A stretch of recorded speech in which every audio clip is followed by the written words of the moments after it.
نحمده ونصلي على رسوله الكريم اما بعد فاعوذ بالله من الشيطان الرجيم بسم الله الرحمن الرحيم رب اشرح لي صدري ويسر لي امري واحلل عقدة من لساني يفقهوا قولي الله اكبر الله اكبر لا اله الا الله والله اكبر اللہ اکبر وللہ الحمد۔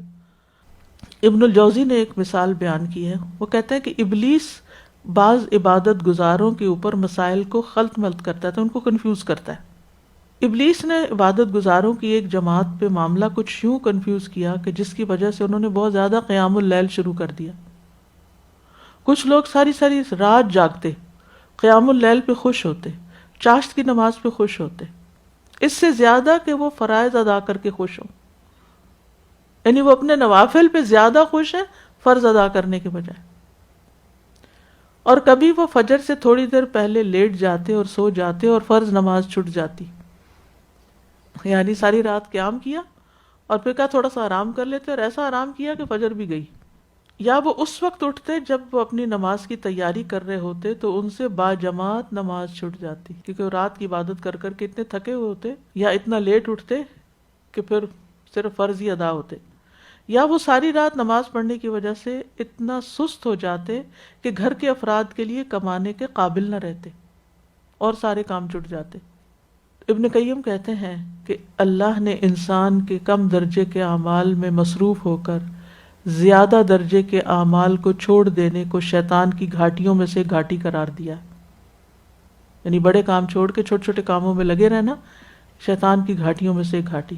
اچھا، ہمارے ساتھ، ہم خواتین کے ساتھ بھی ایسے ہوتا ہے نا، نماز کا وقت ہوتا ہے ہم کہتے ہیں چلو یہ پہلے فلاں کام کر لیں، یہ بھی تو نیکی کا کام ہے نا، فلاں بھی نیکی کا کام ہے، اور اس میں اول وقت نکل جاتا ہے۔ بعض اوقات ہم کوئی اپنا مسئلہ بیان کر رہا ہوتا ہے، نماز کا وقت جا رہا ہوتا ہے، مغرب کا وقت ہے، انہیں ٹائم زون کا پتہ نہیں کہ اس وقت ان کی کون سی نماز، وہ اپنی باتوں میں اتنا الجھاتے ہیں، اور ہم یہ سوچ کے یہ بھی بیچارہ تکلیف میں ہے نا، مشکل میں، اس کی تکلیف دور کرنا بھی بڑی نیکی ہے، چلو نماز جمع کر کے پڑھ لیں گے، تھوڑی دیر بھی ہوگی تو کیا ہوا۔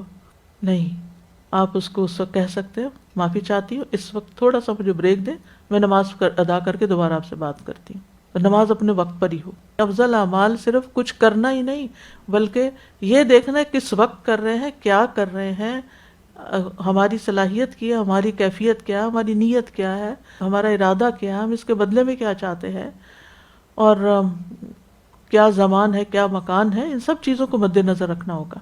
تو اپنے لیے کچھ اصول و ضوابط طے کریں جس کی وجہ سے ایک عمل کو دوسرے عمل پر ترجیح دیں۔ آپ سب سے پہلی بات یہ کہ فرائض سب سے پہلے، فرض کی ادائیگی سب سے پہلے، پھر اسی طرح ذاتی عبادات میں سے نوافل کی بجائے دوسرے کو فائدہ پہنچانے والا کام زیادہ بہتر ہے۔ جیسے ایک بیمار کراہ رہا ہے، اسے دوا چاہیے، اسے پانی چاہیے، وہ اٹھ کے بیٹھ نہیں سکتا، یا ایک بچہ رو رہا ہے، اس کو وہ آپ کا ضرورت مند ہے اور آپ اسے چھوڑ کے نفل پہ نفل پڑھ رہے ہیں۔ آپ کا شوہر ہے، سارے دن کے بعد تھکا ہارا آیا ہے، اس کو کھانا چاہیے، اور آپ نفل پڑھنا شروع کر دیں۔ تو اس وقت کرنے کا کام کیا ہے؟ آپ نفل تھوڑی دیر سے بھی پڑھ سکتے، یعنی آپ اٹینڈ کر لیں مریض کو، اس کے بعد نوافل پڑھیں۔ اس کا یہ مطلب نہیں نوافل چھوڑ ہی دیں، یہ ہرگز مطلب نہیں، کیونکہ کچھ لوگ اس سے کیا ایڈوانٹیج لے جاتے ہیں، ہم نے وہ جو مریض کی عادت کر لی، 70,000 فرشتے ہمارے لیے دعا کر رہے ہیں، لہٰذا آج نفل نہ بھی پڑھے تو خیر ہے۔ نہیں، آپ کے پاس وقت ہے، مریض کی عادت کرنے کے بعد آ کے نفل بھی پڑھ لیں، کھانا دینے کے بعد اپنی سنت نفل تھوڑا ٹھہر کے پڑھ لیں، فرض آپ نے ٹائم پہ ادا کر لی، بہت اچھا۔ ویسے ایک فرض ادا کرنے میں جیسے عام طور پر ٹائٹ وقت ہوتا ہے مغرب وغیرہ کا، تو کتنی دیر لگے گی آپ کو؟ آپ کہتے بس مجھے 5 منٹ دیجیے، میں ابھی آتی ہوں، آپ اتنے میں ہاتھ منہ دھوئیں اور آپ اپنا فرض پڑھیں، کھانا لگائیں، اس کے بعد آپ جا کے اپنے نوافل سنت ادا کر لیں۔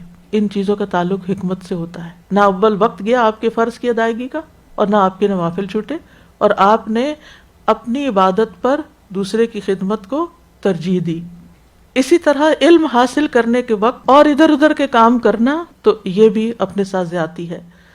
یا اس وقت ایون نفل بھی پڑھنا، اچھا وہ کلاس ہو رہی ہے، وہ تو ہوتی رہے گی، میں ذرا نوافل پڑھ کے آ جاؤں، اس میں ہم اس کی مثال کیا ہے کہ امام مالک اپنی مجلس علم میں تھے، ایک طالب علم اس مجلس میں سے اٹھ کھڑا ہوا تاکہ نفل نماز پڑھ لے جا کے۔ امام مالک نے کہا جس کو تم چھوڑ کر جا رہے ہو، یعنی علم کی مجلس کو جو چھوڑ کے جا رہے ہو، یہ اس سے افضل ہے جس کی طرف تم اٹھ کر جا رہے ہو، یعنی اس وقت نفل پڑھنے سے زیادہ افضل ہے علم حاصل کرنا، کیونکہ علم حاصل کرنا بھی ایک فرض ہے، طلب العلم فریضۃ۔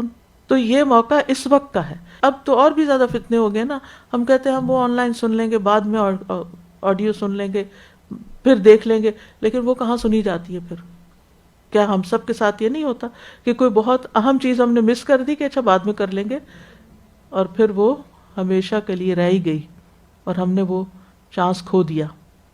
تو ہم اپنے ٹائم کو جو ضروری کاموں کے لیے، نیکی کے کاموں کے لیے بلاک کیے ہوئے، ان کو غیر اہم کاموں سے ریپلیس نہ کریں۔ جو ٹائم بلاک کیا ہوا بلاک کیا ہوا، اس ٹائم میرا یہ کام ہے، اس وقت اور کچھ نہیں ہوگا۔ بعض اوقات گھر والوں کی ایکسپیکٹیشن کیا ہوتی ہے کہ ہم ہر وقت ان کے لیے اویلیبل رہیں۔ کچھ لوگوں کی خواہش یہ ہوتی ہے کہ ہم ہر وقت ان کا دل بہلاتے رہیں، ہر وقت ان سے باتیں کرتے رہیں، ہر وقت ان کو ان کے لاڈ کرتے رہیں، ہر وقت چھوٹے بچوں کا کہتے ہیں ماں ہر وقت اٹھائے رکھے۔ ٹھیک ہے، نماز میں اٹھا لیں، لیکن اپنی نماز پوری کریں، کیونکہ بہت دفعہ ایسا ہوتا ہے جب چھوٹے بچوں کی مائیں عموماً نمازیں بھی چھوڑنے لگ جاتی ہیں، پہلے دیر کرنی شروع کی، سنت نفل چھوٹے، پھر فرض بھی چھوٹ گئے، قضا کرنی شروع ہو گئی، اور پھر غفلت میں ایسے پڑے کہ کہیں سے کہیں نیچے جا گرے۔ لوگوں کی خدمت اپنی جگہ، محبت اپنی جگہ، کیئر اپنی جگہ، عیادت اپنی جگہ، خدمت اپنی جگہ، سب کچھ اپنی جگہ، لیکن نماز کا وقت نماز کا ہے، وہ میرے رب کا وقت ہے۔ ہاں اس میں نوافل بعد میں ہو سکتے ہیں کہ فرض نہیں، فرض اپنے ان صلاۃ کانت علی المؤمنین کتابا موقوتا۔ اسی طرح اب فرض روزے شوہر کی اجازت سے نہیں رکھیں گے آپ، لیکن ہاں نفلی روزے آپ شوہر کی اجازت سے رکھیں، پھر اس کا حق مقدم ہے، انسان کا حق مقدم ہے نفلی عبادت پر۔ سعدی کہتے ہیں کہ وہ عبادات جو صرف عمل کرنے والے کے ساتھ خاص ہوتی ہیں، ان عبادات کو دوسری عبادات پر مقدم کیا جائے گا جن کا فائدہ عمل کرنے والے کو اور باقی لوگوں کو بھی پہنچتا ہے۔ بہت سے نیک اعمال ہوں، یعنی اس کا مطلب یہ ہے کہ کچھ وقت تو ہم لوگوں کی خدمت والے عمل کو ترجیح دیں گے، اور کچھ وقت جب اپنے فرائض کو پرائرٹی دیں گے، ان دونوں میں بھی فرق کرنا ہے۔ پھر بہت سے نیک اعمال جمع ہو جائیں تو ہر عمل میں سے کچھ نہ کچھ حصہ لے لینا چاہیے اور اس پر ہمیشگی اختیار کرنی چاہیے۔ اس کی مثال یہ ہے کہ جیسے ہم صدقہ کرنا چاہتے ہیں، ادھر سے وہ بہن نے کچھ مانگ لیا، ادھر سے کوئی غریب ہے، اس کی بیماری ہے، اس کے اوپر چاہیے، تیسری طرف قربانی بھی آ رہی ہے، سوچا تھا کہ میں بکرے کی بجائے میں اس دفعہ گائے کی قربانی کروں گی، لیکن اب وہ 2-3 چیزیں اکٹھی ہو گئی، اب آپ کہتے ہیں اب میں کیا کروں، یہ کروں وہ کروں وہ کروں۔ اب بعض اوقات ہم کیا کرتے ہیں، لا علمی میں، ناسمجھی میں، بس ایک کر کے تو باقی کہتے ہیں اللہ معاف کرے، اب ہم ہر چیز ہم ہی نہیں تھوڑی کرنی ہے۔ تو اس میں آپ یہ ہے کہ تھوڑا تھوڑا اس کو بانٹ لیں، یعنی ہر طرف کچھ نہ کچھ کر دیں، لیکن کسی نیکی سے اپنے آپ کو محروم نہ کریں۔ مثلا پانی کے لیے صدقہ کرنا ہے، باغ لگانے کے لیے، اس کے لیے درخت لگانے کے لیے صدقہ کرنا ہے، زکوٰۃ بھی دینی ہے، قربانی بھی کرنی ہے، ذوالحج میں بہت ساری چیزیں اکٹھی ہو گئی ہیں، اب کیا کریں؟ اپنی حیثیت کے مطابق ہر ایک میں کچھ نہ کچھ ڈال دیں تاکہ کوئی چیز ہاتھ سے چھوٹے نہیں۔ اور اس کی مقدار کیا کرنی ہے، دیکھ لینا ہے کہ اس وقت میں اتنا یہ کر لوں، پھر اس چیز کی کمی میں کسی اور وقت میں پوری کر دوں گی، نیت کر لیں بعد کے لیے بھی۔ اور اسی طرح ایسے کام اختیار کریں جو آپ مستقل بنیادوں پہ کر سکیں، کیونکہ احب الاعمال الی اللہ ادومها وان قل، اللہ کے نزدیک محبوب اعمال وہ ہیں جن میں ہمیشگی اختیار کی جائے، ہم ریگولرلی کریں، چاہے تھوڑا ہی کیوں نہ ہو۔